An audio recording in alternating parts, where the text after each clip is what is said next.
ಪಾನಿಪುರಿ ತಿನ್ನುವ ಗೆಳತಿಯರು. ಒಂದು ಚಿಕ್ಕ ಪಟ್ಟಣ. ಸಂಜೆ ಸಮಯವಾದರೆ ಆ ಪಟ್ಟಣದ ಮುಖ್ಯ ರಸ್ತೆಯಲ್ಲಿರುವ ಪಾನಿಪುರಿ ಅಂಗಡಿಯ ಮುಂದೆ ಜನರ ಜಾತ್ರೆಯೇ ನಡೆಯುತ್ತಿತ್ತು. ಆ ಅಂಗಡಿಯ ಪಾನಿಪುರಿ ಅಷ್ಟು ಪ್ರಸಿದ್ಧವಾಗಿತ್ತು ಅಂದ್ರೆ ಊರಿನವರು ಮಾತ್ರ ಅಲ್ಲ, ಪಕ್ಕದ ಹಳ್ಳಿಗಳಿಂದಲೂ ಜನ ಬಂದು ತಿನ್ನುತ್ತಿದ್ದರು. ಆ ಪಟ್ಟಣದಲ್ಲೇ 4 ಗೆಳತಿಯರಿದ್ದರು: ಅನು, ಕಾವ್ಯ, ಲತಾ ಮತ್ತು ಮೇಘನ. ಅವರು ಬಾಲ್ಯದಿಂದಲೂ ಒಟ್ಟಿಗೆ ಓದಿದವರು, ಒಟ್ಟಿಗೆ ನಗಿದವರು, ಜಗಳವಾಡಿದವರು ಮತ್ತೆ ಒಟ್ಟಿಗೆ ಹೊಂದಿಕೊಂಡವರು. ಅವರ ಸ್ನೇಹಕ್ಕೆ ಒಂದು ವಿಶೇಷತೆ ಇತ್ತು: ಪಾನಿಪುರಿ ಪ್ರೀತಿ. ಶಾಲೆ ಮುಗಿದ ತಕ್ಷಣ ಅವರೆಲ್ಲರೂ ಸೇರಿ ಇವತ್ತು ಪಾನಿಪುರಿ ತಿನ್ಲೇಬೇಕು ಅಂತ ನಿರ್ಧಾರ ಮಾಡುತ್ತಿದ್ದರೆ ಯಾರಿಗೂ ತಡೆಯಲು ಸಾಧ್ಯವಿರಲಿಲ್ಲ. ಪಾಕೆಟ್ನಲ್ಲಿ ಹಣ ಕಡಿಮೆ ಇದ್ದರೂ ಒಬ್ಬಳು ಉಳಿಸಿದ ಹಣ ಮತ್ತೊಬ್ಬಳಿಗೆ ಕೊಟ್ಟು ಎಲ್ಲರೂ ಒಟ್ಟಿಗೆ ಪಾನಿಪುರಿ ತಿನ್ನುತ್ತಿದ್ದರು. ಅನು ಸ್ವಲ್ಪ ಶಾಂತ ಸ್ವಭಾವದ ಹುಡುಗಿ. ಪಾನಿಪುರಿ ತಿನ್ನುವಾಗ ಮಾತ್ರ ಅವಳ ಮುಖದಲ್ಲಿ ವಿಶೇಷವಾದ ಹೊಳಪು ಕಾಣಿಸುತ್ತಿತ್ತು. ಸ್ವಲ್ಪ ಖಾರ ಜಾಸ್ತಿ ಹಾಕಿ ಅಣ್ಣ ಅನ್ನೋದು ಅವಳ ಫೇವ್ರೆಟ್ ಡೈಲಾಗ್. ಕಾವ್ಯ ಅಂದ್ರೆ ನಗುಮುಗಿಲು. ಪಾನಿಪುರಿ ಬಾಯಿಗೆ ಹಾಕಿಕೊಂಡು ನೀರು ಕುಡಿದು ಮತ್ತೆ ಜೋರಾಗಿ ನಗುತ್ತಿದ್ದಳು. ಲತಾ ಬಹಳ ಜಾಗರೂಕ.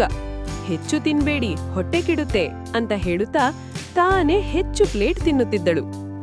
ಮೇಘನ ಅಂದ್ರೆ ಗ್ರೂಪ್ನ ನಾಯಕಿ. ಇವತ್ತು ನನ್ನ ಟ್ರೀಟ್ ಅಂತ ಹೇಳಿ ಎಲ್ಲರಿಗೂ ಖುಷಿ ಕೊಡುತ್ತಿದ್ದಳು. ಒಂದು ದಿನ ಸಂಜೆ ಅವರು ಪಾನಿಪುರಿ ಅಂಗಡಿಯ ಬಳಿ ಸೇರಿದಾಗ ಅಂಗಡಿ ಮುಂದೆ ಜನ ಜಾಸ್ತಿ ಇದ್ದರು. ಸಾಲಿನಲ್ಲಿ ನಿಂತು ಕಾಯುತ್ತಾ ತಮ್ಮ ಬಾಲ್ಯದ ನೆನಪುಗಳನ್ನು ಹಂಚಿಕೊಳ್ಳಲು ಶುರು ಮಾಡಿದರು. ನೆನಪಿದೆಯಾ ನಾವು ಮೊದಲ ಬಾರಿಗೆ ಪಾನಿಪುರಿ ತಿಂದ ದಿನ ಎಂದು ಕಾವ್ಯ ಕೇಳಿದಳು. ಹೌದು, ಶಾಲೆ ಬಂಕ್ ಮಾಡಿ ಬಂದಿದ್ದೆವು ಎಂದು ಲತಾ ನಗುತ್ತಾ ಹೇಳಿದಳು.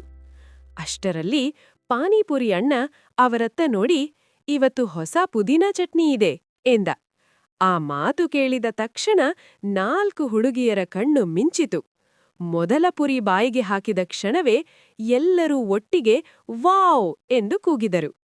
ಪಾನಿಪುರಿ ತಿನ್ನುತ್ತಾ ತಮ್ಮ ಕನಸುಗರ ಬಗ್ಗೆ ಮಾತನಾಡಲು ಶುರು ಮಾಡಿದರು.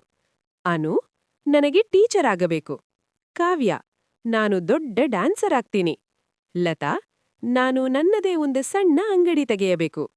ಮೇಘನ, ನಾವು ಎಲ್ಲರೂ ಎಷ್ಟು ದೂರ ಹೋದರೂ ಈ ಸ್ನೇಹ ಉಳಿಯಬೇಕು. ಆ ಮಾತು ಕೇಳಿ ಎಲ್ಲರ ಕಣ್ಣು ಸ್ವಲ್ಪ ತೇವವಾಯಿತು. ಪಾನಿಪುರಿ ಅಂಗಡಿಯ ಮುಂದೆ ನಿಂತು ಅವರು ಜೀವನದ ಗಂಭೀರ ವಿಚಾರಗಳನ್ನು ಹಂಚಿಕೊಂಡರು. ಪಾನಿಪುರಿಯವರಿಗೆ ಕೇವಲ ಆಹಾರವಾಗಿರಲಿಲ್ಲ, ಅದು ಅವರ ಸ್ನೇಹದ ಸಂಕೇತವಾಗಿತ್ತು. ದಿನಗಳು ಕಳೆಯುತ್ತಾ ಹೋದವು. ಕಾಲೇಜು, ಕೆಲಸ, ಜವಾಬ್ದಾರಿಗಳು ಬಂದವು. ಎಲ್ಲರೂ ಬೇರೆ ಬೇರೆ ದಾರಿಯಲ್ಲಿ ನಡೆದು ಹೋದರು. ಆದರೆ ವರ್ಷಕ್ಕೊಮ್ಮೆ ಹಬ್ಬದ ಸಮಯದಲ್ಲಿ ಅವರು ಅದೇ ಪಾನಿಪುರಿ ಅಂಗಡಿಯ ಮುಂದೆ ಸೇರಲೇಬೇಕು ಅನ್ನೋ ನಿಯಮ ಮಾಡಿಕೊಂಡಿದ್ದರು. 1 ವರ್ಷ, ಬಹಳ ದಿನಗಳ ನಂತರ 4 ಜನ ಮತ್ತೆ ಒಟ್ಟಿಗೆ ಸೇರಿದಾಗ ಅಂಗಡಿ ಹಳೆಯದಂತೆಯೇ ಇತ್ತು. ಪಾನಿಪುರಿ ಅಣ್ಣ ಕೂಡ ಅವರನ್ನು ಗುರುತಿಸಿ, ಅಯ್ಯೋ, ನನ್ನ ಫೇವ್ರೆಟ್ ಗ್ರಾಹಕರು ಬಂದಿದ್ದಾರೆ ಎಂದ. ಅವರು ಪಾನಿಪುರಿ ತಿನ್ನುತ್ತಾ ಹಳೆಯ ದಿನಗಳಂತೆ ನಗಿದರು. ಆ ಕ್ಷಣದಲ್ಲಿ ಅವರಿಗೆ ಅರ್ಥವಾಯಿತು: ಸ್ನೇಹ ಅನ್ನೋದು ದೊಡ್ಡ ಮಾತುಗಳಲ್ಲ, ಇಂತಹ ಸಣ್ಣ ಕ್ಷಣಗಳಲ್ಲಿ ಜೀವಂತವಾಗಿರುತ್ತದೆ. ಪಾನಿಪುರಿ ತಿನ್ನುವ ಆ ಸರಳ ಸಂತೋಷವೇ ಅವರ ಸ್ನೇಹವನ್ನು ಯಾವತ್ತಿಗೂ ಕಟ್ಟಿಹಾಕಿತು.